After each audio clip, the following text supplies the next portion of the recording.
come now to the second chapter of Zephaniah, and we want to approach this, brothers and sisters, from the point of view of that hymn that we sung this morning, because as we said last evening, the judgment of the nations is really all about the redemption of Israel, and that's what's going to come out of Zephaniah chapter 2. But firstly, let us just step back and have a look at the overall summary of this prophecy of Zephaniah that we've been considering, since we didn't spend too much time here yesterday. Let's have a look at where we are in the scheme of things. We saw in chapter 1 through to verse 3 of chapter 2 that the day of Yahweh was thundering down upon his people like a steam train. He was irresistible. The mighty man would be overwhelmed. None could withstand the day of his judgments. A day of darkness and gloominess was to fall upon that land. But we saw that it had an import far beyond the times of Zephaniah, that it spoke of events to come, of the day of Yahweh, which we expect very shortly, brothers and sisters. So it's very appropriate, isn't it, that in chapter 2, verses 4 to 15, we have the judgment on the nations. And we're going to find that while the language initially seems to imply that that judgment is upon the nations round about Judah, in actual fact, we're going to see very plainly that these judgments are actually upon all the nations, that this is actually a latter-day prophecy, as we're going to see from the language that is used. And then, of course, we will come to talk in subsequent sessions about the remnant to be restored. And we read a little bit about them in this section, and we'll come to those words in verse 7 and again in verse 9, which speak of the remnant of Israel that will be redeemed by the process, firstly, of course, of the events of Armageddon, and then through the work of Elijah the prophet. So let's pick it up at verse 4 in Zephaniah chapter 2. For Gaza shall be forsaken, and Ashkelon a desolation. Now what we find here, brothers and sisters, is that there is a play on names. And those of you who are familiar with the prophecy of Micah chapter 1, verses 10 to 16, will know that there is a very clear play on names in the prophecy of Micah. And that is repeated here in Zephaniah. So we will find that there is a deliberate use of the name and of the judgment that will be poured out upon that particular place. Take, for instance, Gaza. Gaza means strong, and it will be forsaken. Now you can see from the word on the screen, forsaken, azab, that there is a very real relationship between the word Gaza and this word azab, at least as you see it on the screen. And I think there's a deliberate attempt here by the Spirit to play on the names. Gaza, the strong place, is going to be forsaken or desolated. It's not going to be strong anymore. And Ashkelon, a desolation. Now Ashkelon means a weighing place or a market. And it's a desolation or a devastation. Nobody goes there. Now a marketplace, of course, is full of people, but it's going to become emptied. No one will go there. Then we read of Ashdod in verse 4. It says, they shall drive out Ashdod at the noonday. Now the noonday, of course, that is the time, brothers and sisters, when you would least likely expect an attack. It's the time of siesta. It's the heat of the day. Ashdod means a fortified place, a castle. And it's going to be driven out, they say. Driven out of their possession. And then we come to Ekron at the end of verse 4. And Ekron shall be rooted up. And this one's very clear, because Ekron means eradication from the root akar, which is the word used and translated rooted up in the following words. Akar means to pluck up by the roots, to exterminate. So this place, brothers and sisters, which means eradication, is in fact going to be eradicated, exterminated. So that's the judgments that God speaks about the powers or the cities to the southwest of Judah. And we're going to see why in a moment, because he then talks about them in verse 5 in this way. Woe unto the inhabitants of the sea coast, the nation of the Kerethites. Now I think most of us are aware that the Kerethites were Philistines. Their name actually means executioners. They were the lifeguard, and of course David had many of them, faithful Philistines, in his army. And brothers and sisters, here we have God speaking them in a different light This nation, the Kerethites, he says, is going to be wiped out. The word of Yahweh is against you. And this is how this should read. O Canaan, of the land of the Philistines. So here are Canaanites in the land of the Philistines. And I think there's a clue there, because he's going to go on and talk in a moment about Cush and talk about Baal. And we're going to see the relationship of these things to what follows. He goes on to say, I will even destroy thee, that there shall be no inhabitant, and the sea coast shall be dwellings and cottages for shepherds and folds for flocks. Which flocks? Who is going to inhabit this area when it's desolated by divine judgment? Well, the answer is given in verse 7. And the coast shall be for the remnant of the house of Judah. So here's our word remnant in verse 7. A word that means a remainder. It occurs in verse 9 again and in chapter 3 verse 13. And the context of chapter 3 verse 13 clearly tells us who this is all about. This is the remnant of Israel, of Judah and of Israel, that Yahweh will redeem in the latter days. And they will be deposited in that land, in the cantons or divisions that will be provided for them as described by Ezekiel. Now, how do we know that this is a long-term prophecy? Well, we ask ourselves a simple question.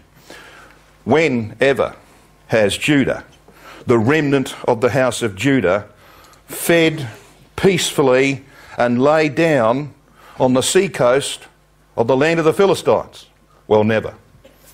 Never since that day has that happened. So there's the first clue that this is actually talking about a future event. And we're going to see that that's clear from the following verses. So brothers and sisters, what we have here is the divine prophecies, the judgments upon the surrounding nations. He's dealt with the Philistine coast. He's talked about its future destiny. And now he comes to Ammon and to Moab in verse 8. I have heard the reproach of Moab, he says, and the revilings of the children of Ammon, whereby they have reproached my people and magnified themselves against their border. This is your destiny, Moab and Ammon. Now, of course, we need to determine, if we can, who Moab and Ammon might represent here. And when you look at these two nations in the scripture, brothers and sisters, it is evident that they are used in slightly different ways, depending on the context. But back in Deuteronomy 23, you have the clue. When the law was laid down by God, in verse 3, that the Moabite and the Ammonite would not enter into the congregation of Yahweh to the 10th generation. And then the reason is given. Because they met you not, Israel, with bread in the wilderness. They showed no kindness to you when you were coming from Egypt back to the land. So what might that tell us? Well, it tells me this, that the powers, Moab and Ammon, represent those powers of the latter days who do not seek the welfare of Israel. Yet they have a family relationship with Abraham, tenuous as it might have been. For Moab and Ammon came from the loins of Lot, through incest with his daughters, as you are well aware. They have a tenuous family relationship with Abraham, just like the Christian churches, brothers and sisters, many of whom today despise and hate Israel and advise their members not to buy shares in Jewish companies, not to have anything to do with Israel. That's what they do. They have a tenuous relationship to Abraham or to Christianity, but they do not have the interest of Israel at heart. They seek, in fact, the demise of Israel, just like Moab and Ammon did in periods of their history. So I believe that it points forward to the times in which we live. So what has God got in store for organisations like that? Well, verse 9 tells us, Therefore I live, saith Yahweh of armies, the God of Israel. Surely Moab shall be as Sodom, and the children of Ammon as Gomorrah. Now we know that Sodom means to scorch, to burn. And we know that Gomorrah means a ruined heap. So that's what they're going to be like. Even the breeding of nettles and salt pits and a perpetual desolation, an olam desolation. The residue of my people, so here's our word that we saw back in verse 7, the residue of my people shall spoil them, and the remnant of my people shall possess them. So, brothers and sisters, what we see here is the wonderful destiny of God's people. It'll be a remnant only. He will not be able to save them all. He will have to purge out the rebels. 2/3 of the Jews in the land will perish in the events of Armageddon. But the remnant will find a place in this land where many others have sought to destroy them in their history. So this is what this prophecy is really all about. And then we read in verse 10 the reason for it. This shall they have for their pride. The word means arrogance. This they shall have for their arrogance against God's people, because they have reproached and magnified themselves against the people of Yahweh Sabaoth. That, brothers and sisters, is the destiny of all nations who set themselves against Israel. So how can we be sure, really confident, that this prophecy of Zephaniah chapter 2 is about the latter days? Whatever relationship it may have had to the times of Zephaniah and beyond, how can we be sure that it has to do with the latter days? Well, because of verse 11. And verse 11 says this: Yahweh will be terrible unto them. So he's talking about the nations just spoken about in the previous verses.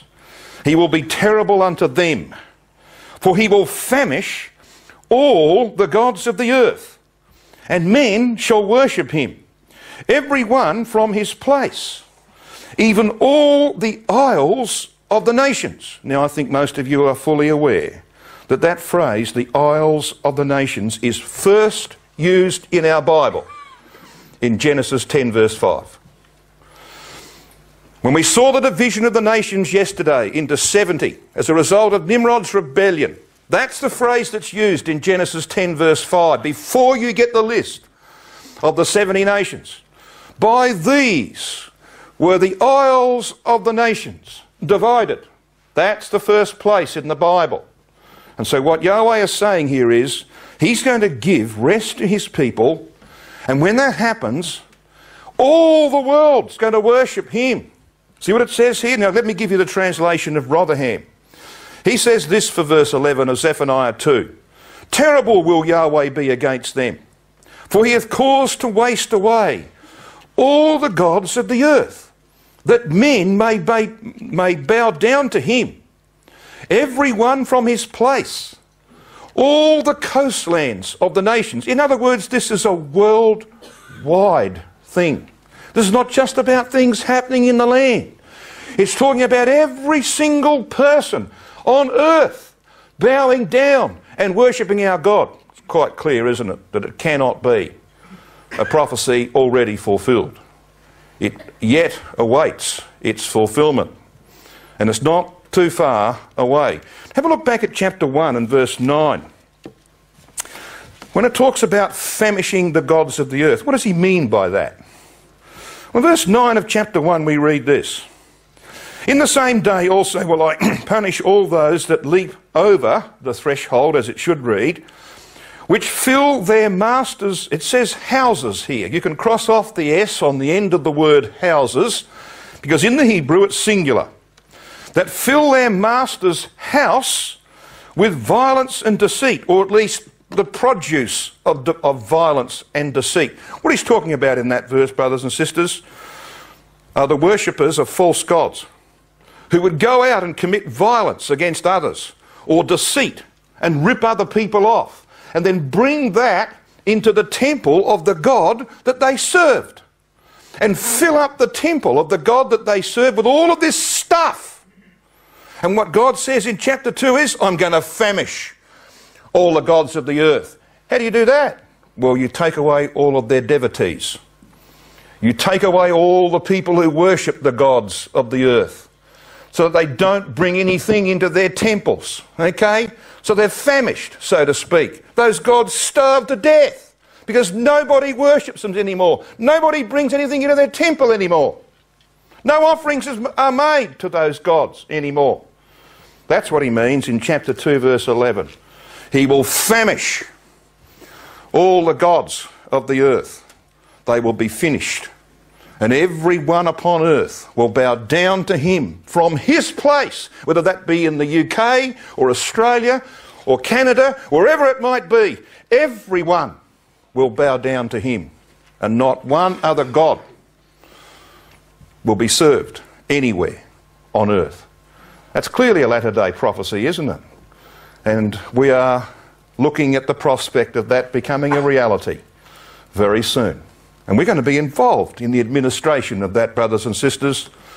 I don't know about you, but I want to be there to see that day when every god of the earth is famished. How about you?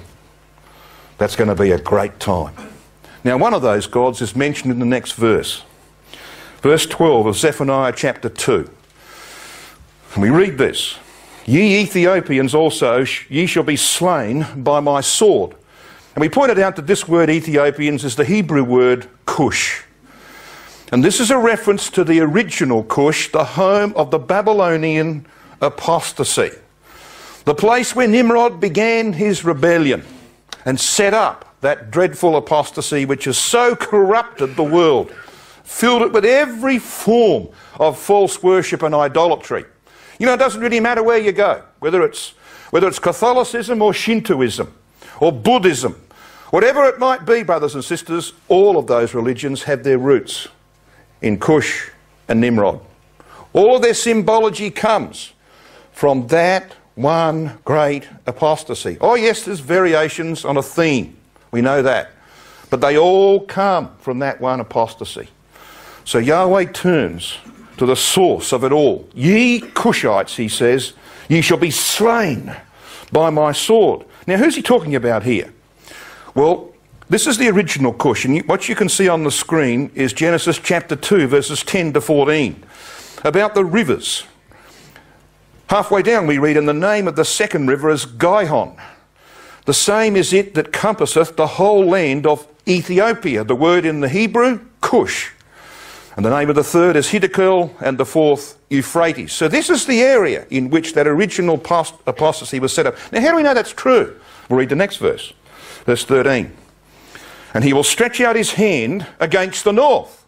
Yes, the north. We're going to talk about the north this morning. The area in particular of Assyria. Because that's what he now says. He will stretch out his hand against the north and destroy Assyria. And will make Nineveh a desolation and dry like a wilderness. Nineveh means, by the way, the place of habitation. It's going to be vacated of all of its inhabitants, as we're going to see. We're going to see what this place, Nineveh, and the nation Assyria represent in the scheme of things. So here's the Cush he's talking about. The one you can see there, Cush number 1. It is Nimrod's kingdom, the basis of his kingdom. But he went from there, of course, north or northwest, and he set up Nineveh, as we're going to see in a moment. Now there was a second Cush in the Old Testament. It's the one referred to in Numbers chapter 12 and verse 1. Which speaks about Zipporah, the wife of Moses, being an Ethiopian. Remember, Miriam and Aaron criticised her. She's called an Ethiopian, actually means Cushite. And she lived in the area of the Gulf of Aqaba. That was the second biblical Cush. And there's another one, what we would call Sudan, modern Sudan of today, and perhaps portion of Ethiopia, is the third Cush referred to in the Bible. So you need to determine which one it is. But you see, verse 13 told us which one it is, didn't it? It says north, not south, north. So we know which one it is in verse 12. Now, why? Why choose the Assyrian here? Why not focus on Babylon? Well, you see, brothers and sisters, that's because this kingdom, this empire, had two phases. There was the initial apostasy and rebellion of Nimrod, but when God confounded their language and that project failed, that didn't stop them. He went forth, it says, in Genesis chapter 10 verse 11, as we saw, I think yesterday. He went forth into Assyria, did Nimrod, and he builded Nineveh. And so we refer to that kingdom as the Assyro-Babylonian kingdom. The Assyro-Babylonian lion, as you can see illustrated. So in Daniel chapter 7 verse 4, we read of this lion. He had eagle's wings, and the wings thereof were plucked. Now the wings, of course, on the lion refer to its Assyrian epoch. And that is a symbol for the power of its armies. wings refer to the overspreading of armies, okay? And the Assyrians were noted for their brutality, for their cruelty, for their callousness in the treatment of those whom they plundered and destroyed. But it was to go through another phase, it says in Daniel 7 verse 4. It was lifted up from the earth and made stand upon the feet as a man. So the wings are plucked, and it goes into its Babylonian phase. And as you can see, there's a lion there from the Ishtar gate. It's not standing up on its hind feet, and it doesn't have any wings, does it? So it went through what you might call a more humane phase. You've got to be very careful, because the Babylonians weren't terribly humane. But they were certainly more humane than the Assyrians. So it might go through a more religious phase, so to speak. So the Assyrian represents the military might of the kingdom of Nimrod. And the Babylonian, Chaldean, represents the religious power of Nimrod's kingdom. Okay, so that's the two phases that are presented to us. We're going to see how that follows through as we proceed. So here it is. This was the beginning of the kingdom of men, back here in Babel. As we read in Genesis chapter 10, the beginning of his kingdom was Babel and Erech and Akkad and Calneh in the land of Shinar. So Nimrod built two mega cities, enormous cities. He chose 4 cities and built a wall between them. Just like we said yesterday, Nineveh was a city 3 days' journey, or 60 miles across, from wall to wall. The first of those was Babel, or Babylon. Erech, which we pointed out the other day, was the rebuilding of Cain's city, Enoch, Akkad and Calneh. And the second was Nineveh, Rehoboth, Calah and Resen. So here are these 2 megacities built for the protection of their people from the wild beasts of the earth. Now, I want you to pick something up in Zephaniah chapter 2, brothers and sisters. If you want to highlight any phrase in this chapter, this is the one you highlight. Verse 14. And flocks shall lie down in the midst of her, that is of Nineveh, when it's vacated and becomes dry like a wilderness. Flocks shall lie down in the midst of her, and all the beasts of the nations. That's the phrase. All the beasts of the nations. Both the cormorant, the bittern, shall lodge in the upper lintels of it. And then come down to verse 15. This is the rejoicing city that dwelt carelessly, that said in her heart, I am, and there is none beside me. I sit supreme. How has she become? A desolation, a place for beasts to lie down. So there's our phrase again. So when you're given it twice, you know it's important. I want to talk to you about that this morning. Who are these beasts of the nations who take over Nineveh and Babel? Who are they? Well, we're going to find out from not only here, but from elsewhere in the Old Testament. Now, the earliest Babylonian kings bore the title 4 races. Isn't that interesting? Because these 2 megacities had 4 corner cities, were joined by walls. 4 races, they were called, the Babylonian kings. And when God called Abram and developed from him Israel, seeking to reverse what Nimrod had accomplished, this is what he did, brothers and sisters. The nation of Israel was marked by 4. The 12 tribes came from 4 different mothers. There was a 4-square encampment when they were organised in the wilderness. On each of those sides there was one tribe, there was a principal tribe that hurled the banner, just like the 4 cities, joined by walls. Right? So what's God doing? He's going to reverse what Nimrod did. He's going to start with one man, Abram, and develop from him a nation, Israel. And by the time he's finished, he's going to bring all the nations into that one nation of Israel. And Nimrod will be dead. That's what he's going to do. That's the story of the prophecy of Zephaniah. We're going to fill this out as we go in our studies.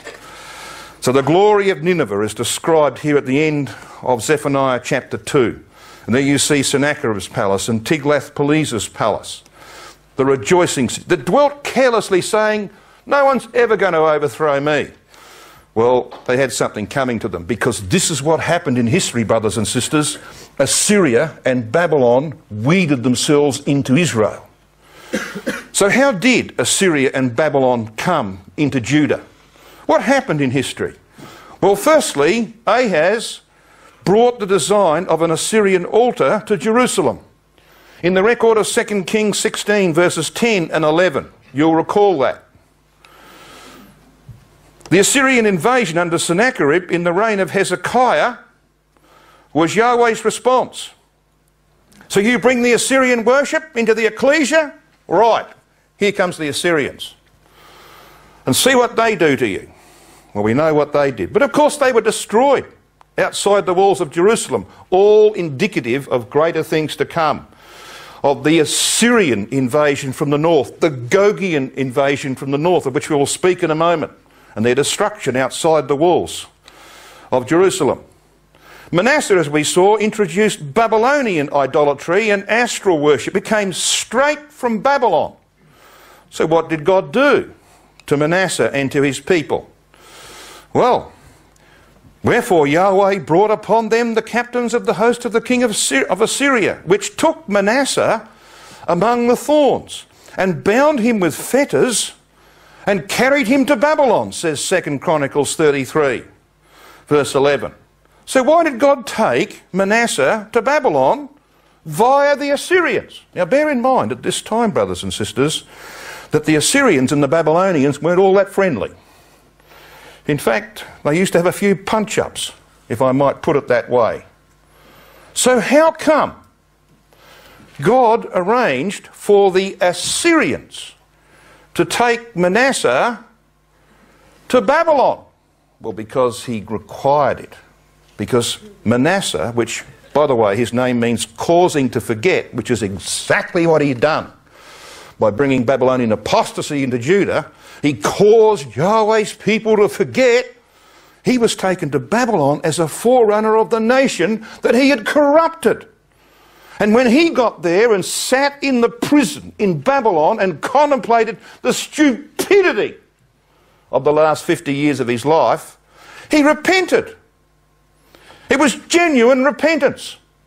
And he called upon his God for forgiveness. And amazingly, from our perspective, God forgave him. And yet condemned probably 2 million people or more to oblivion because of what Manasseh did. He forgave him. And he brought him back to Judah.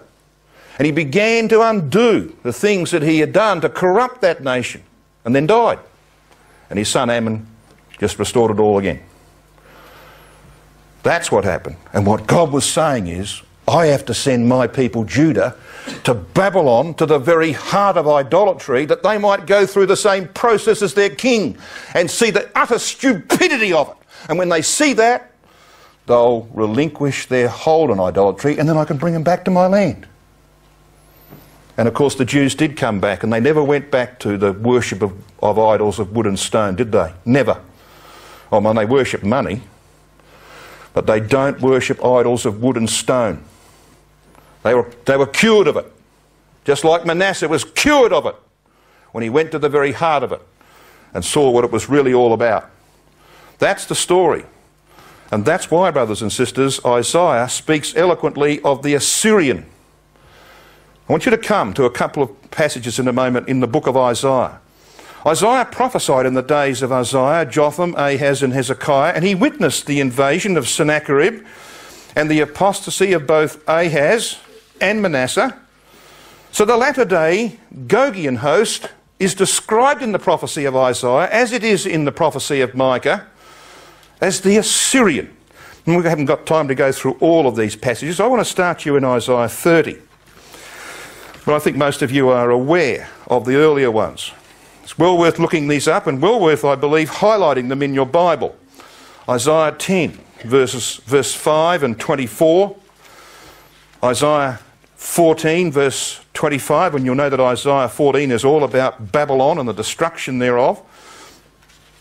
And we come to Isaiah 30. Now, Isaiah 30 begins a series of chapters that run through to the end of chapter 35. And this is where I want to focus for a few moments this morning. Because in Isaiah 30 we read these words in verse 25. There shall be upon every high mountain and upon every high hill rivers and streams of waters in the day of the great slaughter, when the towers fall. That's your first little clue. When the towers fall. Then we read in verse 27. Behold, the name, the Shem of Yahweh cometh from afar, burning with his anger. And the burden thereof is heavy. His lips are full of indignation, and his tongue as a devouring fire. And it goes on like that, brothers and sisters. And we come down to verse 31. Against whom does this fire begin its work? Verse 31 says, For through the voice of Yahweh shall the Assyrian be beaten down, which smote with a rod. And as you read through this context, and you need to do this, you need to read chapter 30 through 35 as a complete context. When you do that, you see the progression. You have Armageddon and the destruction of the Gogian confederacy in the land. They're the Assyrian of chapter 30 verse 31 and of chapter 31 verse 8. So turn the page to chapter 31 verse 8. Then shall the Assyrian fall with the sword, not of a mighty man, and the sword not of a mean man shall devour him, but he shall flee from the sword, and his young men shall be discomfited. He shall pass over to his stronghold for fear, and his princes shall be afraid of the ensign. That's Christ, saith Yahweh, whose fire is in Zion, and his furnace in Jerusalem. So here we have the destruction of the Gogian confederacy in the land of, just like it happened to the Assyrians, the army of Sennacherib outside the walls of Jerusalem. So Isaiah is basing this prophecy upon past events. When you come to chapter 33 of Isaiah, you read this in the early part of the verse. Take verse 1. Woe to thee that spoilest, and thou wast not spoiled, and dealest treacherously, and they dealt not treacherously with thee. Spoilest? What's that sound like to you? Sounds like Ezekiel 38 to me. Hast thou come to take a spoil and to take a prey? It is asked of Gog. Yes, brothers and sisters, there's no question that that's the context. So what stands here between Isaiah 30, 31 and 33? Well, a chapter which deals where all of this leads to. Chapter 32 verse 1. Behold, a king shall reign in righteousness, and princes shall rule in judgment. The very first thing that Christ will do when he's destroyed the Gogian confederacy on the mountains of Israel in the wake of the great earthquake is to set up the throne of David. But he's not going to have full control of the earth for another 40 years. That's how long it's going to take to secure that control. And so Isaiah 32 is there because the beginning of it is at the time of Armageddon. But it will ultimate 40 years later in what we read in verses 17 and 18 of Isaiah 32. And the work of righteousness shall be peace, and the effect of righteousness quietness and assurance forever. And my people shall dwell in a peaceable habitation, in sure dwellings, and in quiet resting places. Yes, that will come, but it will only come as a result of 40 years of dreadful judgments upon Catholic Europe. And it's Catholic Europe that becomes the subject of the end of Isaiah 33. So here's Nimrod in Isaiah 33. Come with me, brothers and sisters, to verse 17 of Isaiah 33. This is a reference to you and me. We are being told that if we are there in that day, thine eyes shall see the King in his beauty. They shall behold the land that is very far off. Not a very good translation. Rotherham translates it this way. They shall see a land that stretcheth afar. So here are the saints with Christ in Zion, the redeemed.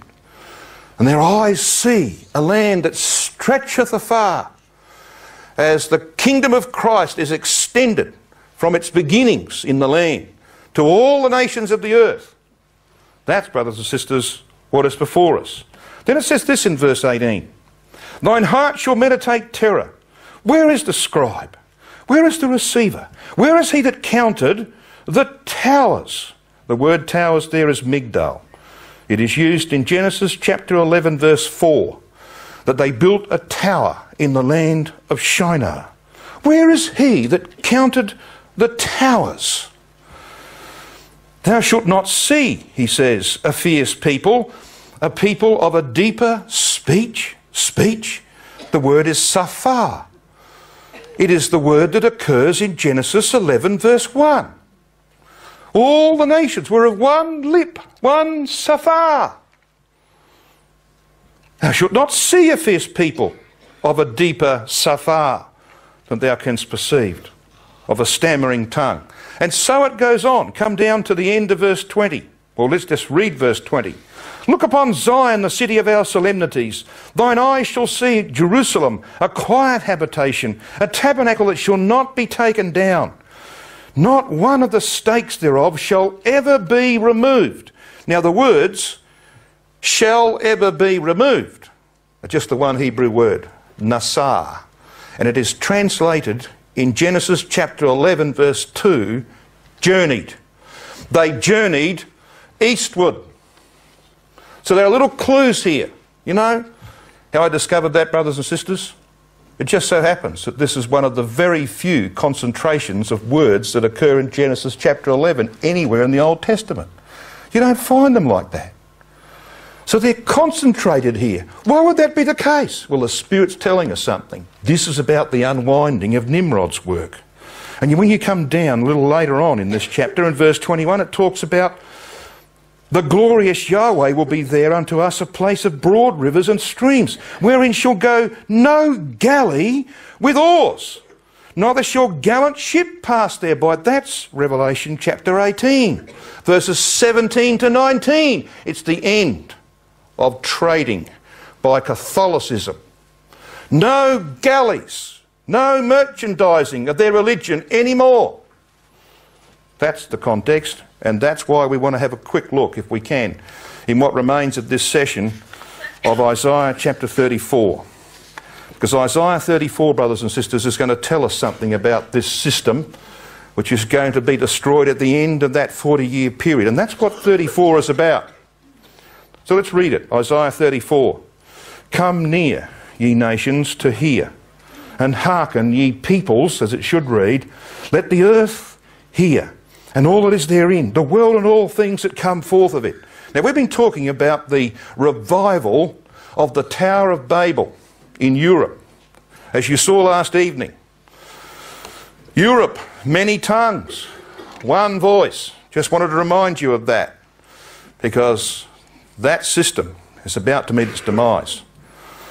Brother Walker, in the Ministry of the Prophets, in introducing Isaiah 34, said this: the opening of this chapter is an emphatic challenge of wide-reaching application, that at once tells us that we must not limit the matter to the times of Isaiah, or a century or two later, nor to a few hundred square miles of territory that properly belong to Edom in his day. Now, the reason he refers to Edom is because of verse 5 and 6 of Isaiah 34. Verse 5 says, for my sword shall be bathed in heaven, behold, it shall come down upon Idumea. That should read Edom. It's the biblical Hebrew word for Edom. Why the translators have used Idumea, I don't know. Shall come down upon Edom, upon the people of my curse to judgment. The sword of Yahweh is filled with blood.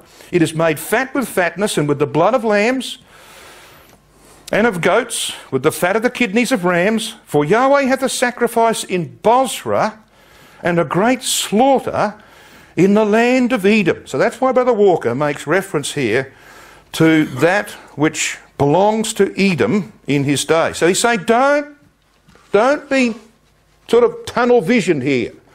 Don't think that this is a prophecy that has to do with that immediate time or to a territory nearby.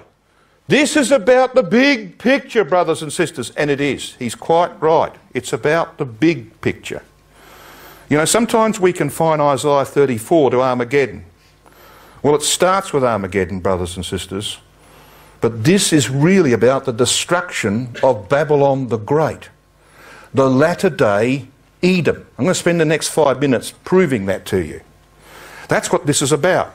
Let me just take you down to verse 4. We're told in verse 2 that the indignation of Yahweh is upon all nations and upon all of their armies. What does that culminate in eventually? Well, look at verse 4. And all the host of heaven shall be dissolved, and the heavens shall be rolled together as a scroll. What kind of language is that, do you think? Well, Paul uses that language in Hebrews chapter 1, doesn't he? When he's talking about the rolling up of Judah's commonwealth. The heaven is the symbol for governments, isn't it? So what happens when all the host of heaven is cast out? Rolled up like a scroll. Well, it means that all human governments have been abolished, doesn't it? So if you want any note in your margin at all alongside that verse, it would be that. All human governments are abolished. They're gone. Finished. That's what that prophecy is saying. So this is not at the beginning of the judgment period. This is at the end of the judgment period, which is why the land of Edom makes its appearance in verse 5. Edom, the people of my curse. This word curse, brothers and sisters, means doomed, devoted to destruction. The word is used of Jericho as a devoted city. It occurs in Zechariah 14 verse 11. No more utter destruction. It is the last word of the Old Testament in the Hebrew. It is used in the context of the Amalekites in 1 Samuel 15:21, where things which should have been utterly destroyed is all one Hebrew word. Its root, karam, occurs 7 times in 1 Samuel 15 as utterly destroyed. So you can't miss the meaning of this word. This is about the abolition of the people of my curse. Who are they? Well, Edom. Who is that? Well, we're going to see exactly who it is. Edom and Bozrah here are typical names. Edom means red. It's identified with Adam, of course, the flesh in political and religious manifestation. Bozrah can signify fortification, sheepfold, or vintage. So when you take these two names in the appellative sense, they denote the blood of the sheepfold or vintage. So there are 2 stages that lead to the overthrow of all human governments. The land of Israel is to be a sheepfold, first of all, for the slaughter of Gog. And thereafter, for the following 40 years or so, Europe will become a winepress for the destruction of anti-typical Edom. So how do we know that this is about Babylon the Great? Now you might want to do something, you might want to keep a pencil in your hand, but if you've got really good dexterity, you might like to have your hand in Revelation chapter 14. But keep Isaiah 34 open as well. Because in Isaiah 34, we go on to read, it says in verse 7, the unicorn shall come down with them, and the bullocks with the bulls, and their land. Now it's very important to read carefully and to ask a question. Whose land? Well, the land of Edom, of verse 5 and 6, isn't it? When you get to verse 9 it says, and the streams thereof. Thereof of what?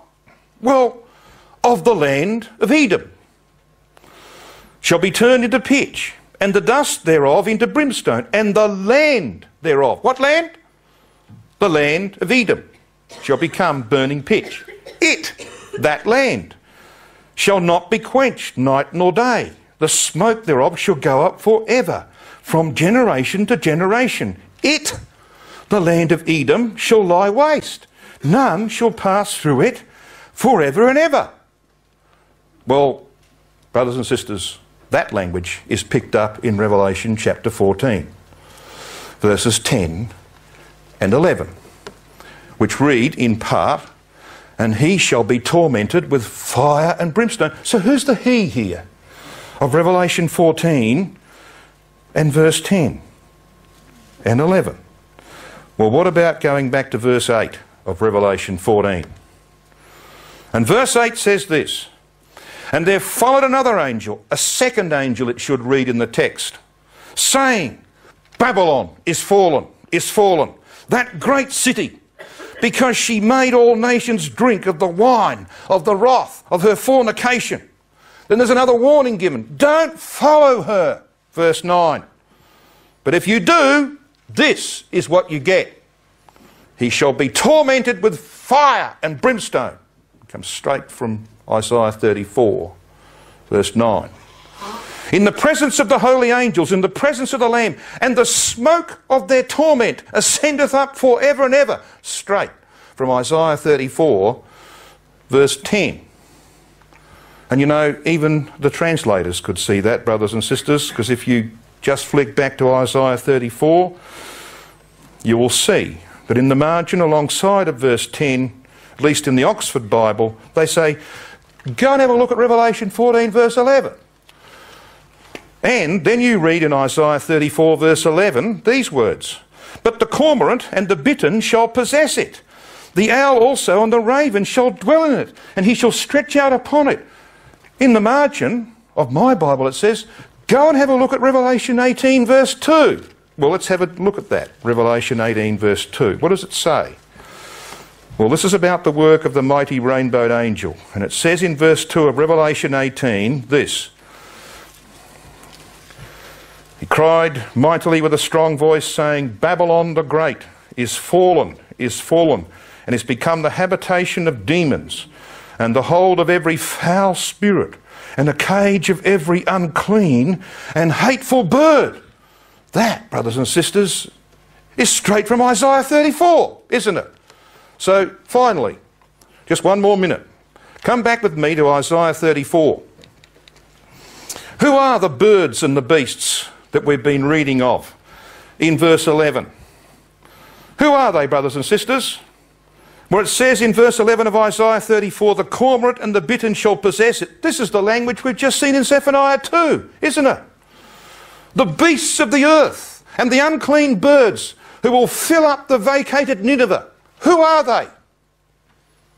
Well, they're the unclean nations who will have submitted to Christ after Armageddon, who do not make the stupid mistake of falling prey to the papacy when it says that fellow in Jerusalem is Antichrist. They don't make that mistake. And so Christ says, I'm going to give you an inheritance. You know what it's going to be? In the vacated land of Edom, Central Europe, the heart of the apostasy, the nations who support that system against me. I'm going to give you an inheritance, because someone's got to live there, don't they? Europe's not a bad place, actually, is it, to live? It will be vacated of its people who support the Pope, and these nations will inherit it. That's why at the end of Isaiah 34, brothers and sisters, it talks about the flood. Do you notice that in end of verse 15? Every one with her mate. Verse 16, none shall want her mate. Then in Isaiah 35, these are the people referred to. In verse 1, the wilderness and the solitary place shall be glad for them. Who's the them? The unclean nations of chapter 34, who are redeemed because they take the inheritance, their inheritance, in the vacated land of Edom. So Genesis is going in reverse, isn't it? It's going in reverse, which is why in Isaiah 35, the savagery of the Assyro-Babylonian lion is no longer to be seen in the earth. No lion will go there. Brothers and sisters, who among us, says Isaiah, will dwell with the devouring fire? Who among us will dwell with everlasting burnings? Who among us will have eyes that will see the King in his beauty when the king of the earth, Nimrod, has finally been overthrown?